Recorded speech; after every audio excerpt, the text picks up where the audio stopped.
Arestado ang isang individual sa ikinasang buy-bust operation ng mga operatiba sa Barangay Sapang, Maragul, Tarlac City. Pasado alas 12 na madaling araw ng ikasang operasyon ng mga tauhan ng Station Drug Enforcement Unit Tarlac City Police Station na pinangunahan ni Police Captain Mike Lester M. Bustillos sa pamumuno ni Police Lieutenant Colonel Shensi Logroño, Acting Chief of Police ng Tarlac City Police Station. Kinilalang akusado na si alias Patrick, 21 taong gulang, walang asawa at residente ng Sitio San Verga, Barangay Sapang, Maragul, Tarlac City. Ayon sa ulat ng Tarlac City PNP, nakumpiska sa sospek ang 4 na pakete ng hinihinalang shabu at isang piraso ng 500 mark money bill kasama din ang isang cellular phone. Mahaharap ang sospek sa kasong paglabag sa Republic Act 9165 o Comprehensive Dangerous Drugs Act of 2002. Doon sa counter action against drugs, criminal gang and private armed group,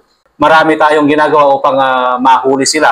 And then nagkakandak din po kami ng validation regarding dito sa mga criminal gang, yung mga private armed group dito sa ating area, upang sa ganon ay hindi sila makakilos at lagi natin silang nasusubaybayan.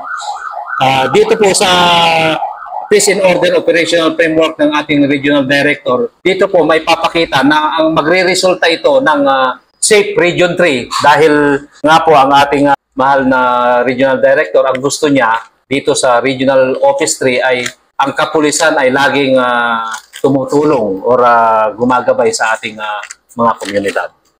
Sa atin naman pong mga kababayan or kalugar dito sa Tarlac, province ng Tarlac, mangyari pong lumapit po kayo sa amin, sa PNP, upang sa ganun ay ma-resolve po natin at magawa namin kung ano po yung dapat namin gawin upang makatulong po sa inyo.